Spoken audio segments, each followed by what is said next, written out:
Holsey.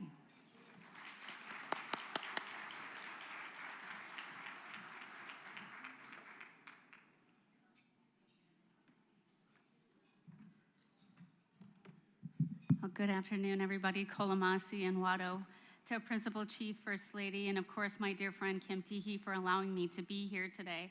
And please just go on and eat. And I want to make this exceedingly engaging to you, and it's not, I don't want to just have a presentation just to speak at you. I'd like to speak to you because it's really a critical time, especially today. As she introduced me, one of the very important things to me is one of my charges is the protection of our Native women, our children, and our communities. That is when I was offered the opportunity to sit on the VAWA task force. I wanted to use my platform in such a way where I could turn our pain into purpose. And so, you know, with the most recent, reauthorization of VAWA, and the sacredness to our families, as this impressive young lady talked about. And it's so impressive to see she represents the brain trust of who we are as Indigenous people, and raising her voice and bringing those huge and significant areas of awareness is so critically important. And especially as an aspiring, educated young woman, I'm so proud to meet you and to hear your good words and be reminded of why we all do what we do. And today, I just, you know, I have a slide, so apologize in advance. I'm thinking this is how it goes. Do I have to point somewhere specific? Maybe this? Okay. And I'm not going to make it a boring PowerPoint presentation, but I'm also here to represent. I serve as, she had indicated, I serve as the treasurer of the National Congress of American Indians, which was established in 1942. And one of our most significant charges is, of course, protecting our treaty and trust responsibilities and securing our traditional laws, cultures, and certainly our ways of life for our tribal nations. And also, as you all would concur, it's also to make sure that we constantly remind people and re-educate the understanding of our rightful places within the Americas before they were Americas. And I always say this, Native Americans haven't defended, in the instance of NCAI coming upon our 80th year anniversary, we've been defending sovereignty since 1492, since first contact. And so there is the reason that NCAI, or the National Congress of American Indians, is so important is because it represents the interests more broadly with the 574 federally recognized tribes, especially from a policy position. So that is why that is our core mission and charge, and why it's so exceedingly important. And that is a picture, actually, of the first convening of the National Congress of American Indians in 1942, and it took place in Denver, Colorado. One of my former sachem, as we call them, our presidents, was in attendance in Denver, and the precarious story of how he got there. You know, in 1942, there was limitations to resources, and yet our tribal leadership in their foresight thought it was exceedingly important to engage each other on all matters in upholding our sovereignty and making sure that that trust and treaty responsibility was upheld. And I have to say, although I know Principal Chief is not here today, I just want to extend our gratitude for the continuation of relationship with not only the Cherokee Nation, but the 5 civilized nations and Indian country. I have to say, just in my encounters with Principal Chief over the course of the past several years, I have great admiration for his leadership. And also, I just want to say and extend my gratitude and love to my sister, Kim Teehee. I don't know if you understand how incredibly lucky you are to have somebody like Kim Teehee, who has really dedicated her life work to uphold your sovereignty and that of other tribal nations, to use her voice to advocate for things like violence against women, for basic rights, and the codification of McGirt and other things. So I just want to take a slight moment to just thank her for all she does. And she just doesn't work hard every day for your tribal nation. She's out there, boots on the ground, working for everyone.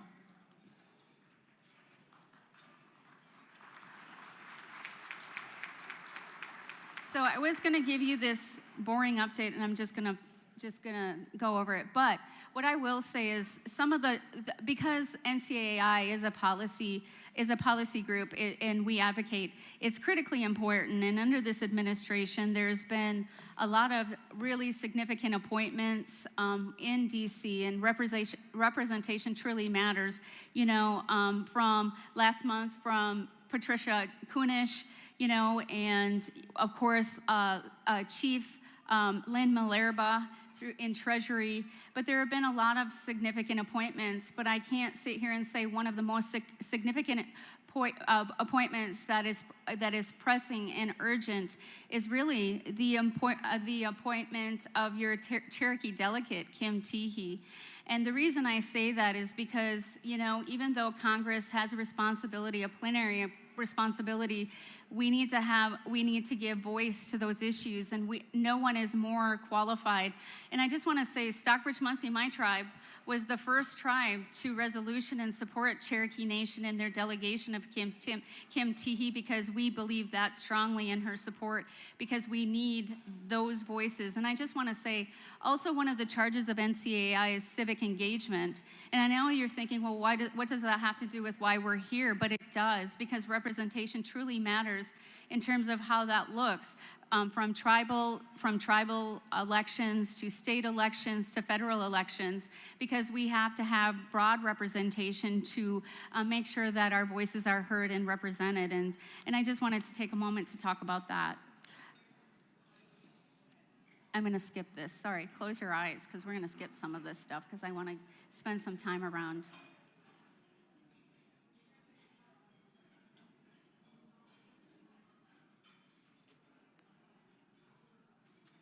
So, some of the critical, most pressing issues right now I've talked about, and it's not to suggest there aren't a lot of pressing issues, but one of the ones that is very dear to me, of course, is the Violence Against Women's Act, or VAWA, and as I expressed earlier, it was reauthorized and signed March of last year, and then there were significant tribal provisions with regards to that.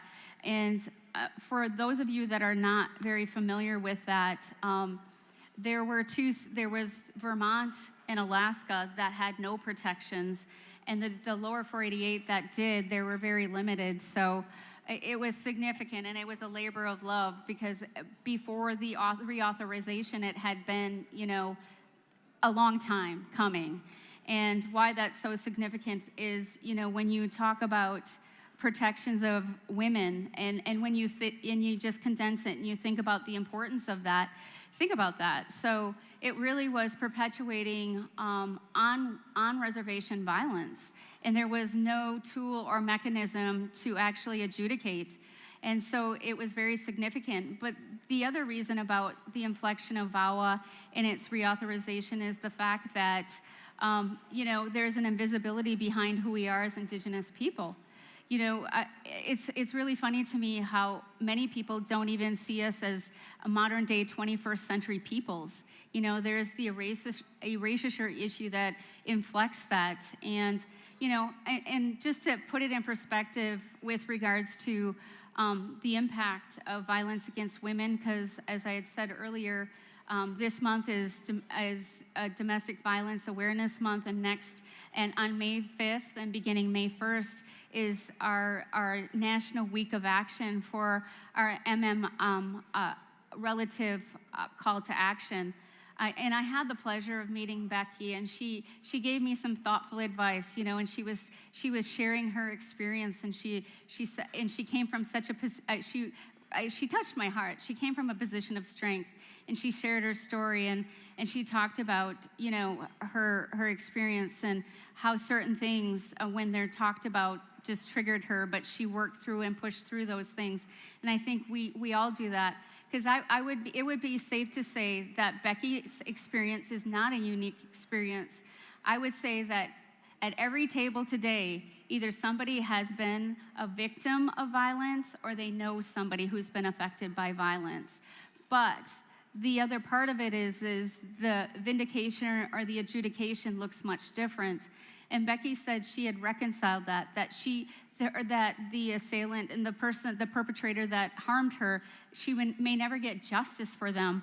But what she's done is through her advocacy and through her work, she has decided that she's going to turn her pain into purpose, and she is going to build capacity. And why people like myself and people like you and that advocacy is so important is because it's going to take all of us. You know, it doesn't stop here today. Important gatherings like today are so critical because it allows us to have safe places to talk about things that hurt us, that harm us, that we celebrate, that we overcome, and about the resilience. You know, the missing and murdered Indigenous women and our relatives, you know, it's unacceptable and it's preventable. And so, you know, we as Indigenous people have experienced a spectrum of violence unlike any other peoples. And so, unlike any other population within our country. So, you know, we have so much work to do ahead. So as I talked about, the National Week of Action for MMIW, and there's some information, is May 5th, you know, and really what that week is, and there's a lot of toolkits and resources. We work with multiple agencies. This isn't just NCAI. These are agencies, our Alaskan brothers and sisters, our Indigenous Hawaiian brothers and sisters. That week of action really is to honor our Indigenous women who have been missing and murdered and support those that have survived these atrocities. And certainly, like you're talking about this week and today, is supporting community healing and how we do that, not only from a clinical perspective, but from a cultural and traditional perspective. You know, and this issue is beyond just local. It's not only a local issue, a tribal issue, it's a national issue. And of course, as I talked about, it's a global issue. And it really is about Indigenous people's safety and restoring our sovereignty. And just to come sort of like highlight what's happening, you know, I think you would all agree that families and Indigenous leaders have been outspoken against violence against women and Indigenous peoples since colonization has really begun. So again, I will make sure that you get the information, and we would love to join us. It's a free conference. You just register and you can participate. It's via Zoom, but we would love to have you. And there are other ways to do that. You can hashtag, you can join our social media website. You can share promotional videos. There's a media toolkit that you can join. And so this is just sort of an inflection of what's going to happen. So that May 1st is we're going to launch that week of action, and then we're going to join our Hawaiian Pohana Oana Ohani, and they're going to join us in that awareness. And then the second day, we're going to have our Indian Law Resource Center. They're going to provide a special podcast, and the family advisor and the NIWRC is going to join us in that as well. And then the next day, there's going to be different coalitions of tribal coalitions to talk about ending violence and how we facilitate that. And then Thursday, we spotlight our Alaskan Native brothers and sisters. And then Friday. And then we're talking about, and this is really critically important, people, you know, when we talk about it, we talk about the overarching issue of violence, and we talk about the overarching issues of safety. And I think a lot of people don't even understand the issue of what safety looks like. It also includes mental health and addressing mental health. It also includes housing and having access to housing. It also, you know, inflects resources and having capability of resource and support. So there's a lot of, it's a really high impact week that's going to really enlist others, but it's also an opportunity for us to all learn and grow. So I welcome and I would enlist you to encourage you all to, and join, and there are so many different sectors and systems to engage and to really remove those systematic barriers and identify resolution and solution centers on women's health and safety and families' safety. And I'm sure you're having a lot of those conversations this week. You're hearing a lot of different things in the news, with boarding school experiences and the Catholic Church's recent statements about the refutation of those concepts that really fail to recognize the inherent human rights of Indigenous peoples. And that's why I said that this issue isn't just a local issue, a Native issue. It's really a global issue. And, the implications of the doctrine of discovery, because Columbus didn't discover anything, and the word doctrine was actually inflected through the Catholic Church and their imposition of the land possession, or the taking of our lands, and repossessing and dispossessing us of our inherent rights, our languages and our traditions, especially with our freedoms of religion that were not enacted until the late 70s, which is, a lot of people don't even understand that, And so I would say this, as you look to this week and you look to your advocacy and families and your nations, we will all continue to rise and grow in those numbers as we enlist allies and we look across borders and we build and we educate not just Indigenous people, but our partners, because it is everybody's job and it's going to require all of us, so please seek out those opportunities, and so as we launch these significant days, we also have to keep our foot on the gas and know that we have to do some specific things. So I also urge you to look to our trustee or our U.S. government to make sure they reaffirm and support some of those Indigenous protections and those systems. And would also ask and amplify the issue of and the significance of restoring the full authority of American Indians and our Alaska Natives to protect our people. We also need to recognize and respect our Indigenous responses of our Native communities, brothers and sisters, and make sure we protect them as well. We also have to continue to look for and seek out adequate resources for that important advocacy and services for Indigenous people and women.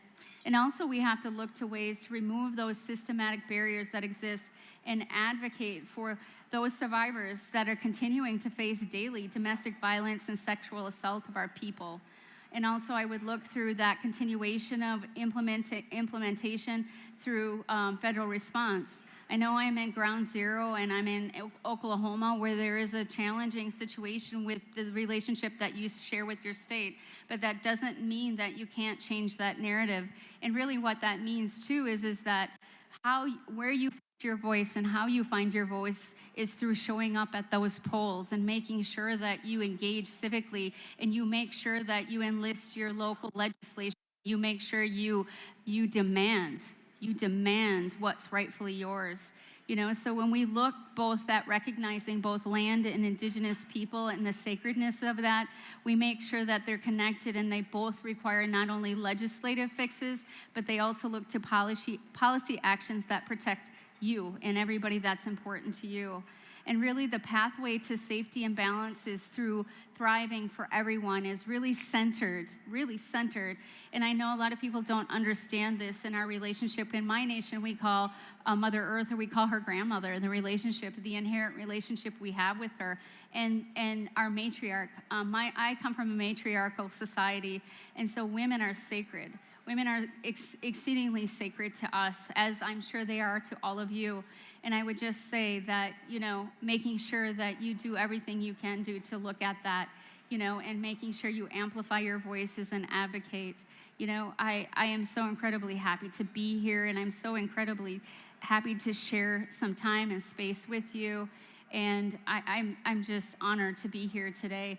And finally, I would just say, and I want to share how it's just not my job, it's everyone's job, and how critically important you are all to not only your respective tribal nations or communities, but you all have a role to play, and I really want to remind you of that, because oftentimes we think we go here, we walk away with education, but you all have very unique skill sets and value and things that you can offer up in terms of how you look at things and what you do, and so I would say, and it was tough. The past couple of years have been exceedingly tough with COVID-19 and coming through a pandemic, right? It created a great deal of vulnerability, and it brought to light some of those disparities, especially those systematic barriers that exist, in our communities. And one of those things is, how we look and how we think differently, especially as we work through and grapple through the violence and the internal violence that exists oftentimes in all of our communities, and how we look at that from systems of current policing, incarceration, and looking at different things and how we can take measures of, and honestly, our lives and especially the vulnerability that we all experienced through COVID-19, they really brought to light, as I talked about, those vulnerabilities but that reckoning, was 400 years in the making. But I think why tribal nations responded the way that they did, and they were able to navigate the pandemic the way they did, is because we've been dealing with pandemics since first contact, since 1492. So we were already able to navigate those challenging systems. So it wasn't, even though we were relegated to reservations and some of those, and marginalized to a great deal, we still look to the sacredness of our families, and the COVID-19 really allowed us to look more critically at what was important to us, right? And at the heart of that, we put our families first. We put the lives of our citizens and our families first, because we knew, above all else, besides sometimes plummeting economies and all the other challenges we were faced, getting access to vaccinations, health and safety, all of those things, it was still really the interconnectivity that we had amongst, our historical and traditional and cultural teachings. And I'm so pleased to know that we're coming back into that, and we're evolving, and we're coming full circle to what needs to be. And it was an important reminder for all of us, and it taught us so many things about what we need to do, what we need to do. And so today we stand in our family in a perpetual circle of grace, and we listen to our ancestors calling us through blood and sacrifice and communal space to rise, continue, and celebrate and persist on this continuum collective effort of individual and collective community sacrifice. And we will follow the stepstones to our liberation. Anishik.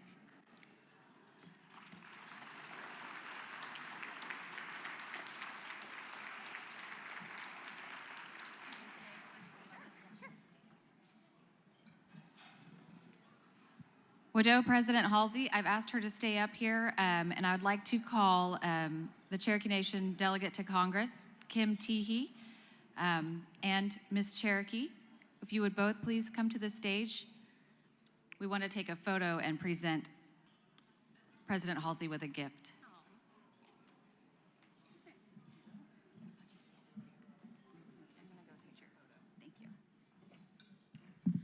All right, thank you so much, President Holsey. And if you all haven't heard of President Holsey before, well, you will. She is a remarkable national change maker in Indian country, with her advocacy that extends far beyond her own tribal nation. And she's a leadership in leadership at the National Congress of American Indians and the Midwest Alliance of Sovereign Tribes and many other areas, and serves on task force of when it comes to our natural resources, protecting our families, our Native women, and such. And so it was just so appropriate for her to be here. Unfortunately, Chief Hoskin was unable to be here today, and the First Lady as well. But we do have a gift that I'd like to present to President Holsey on behalf of the Cherokee Nation, on behalf of Principal Chief Chuck Hoskin Jr. and Deputy Chief Brian Warner. And I've asked Ms. Cherokee to assist me in giving her the Chief's blanket.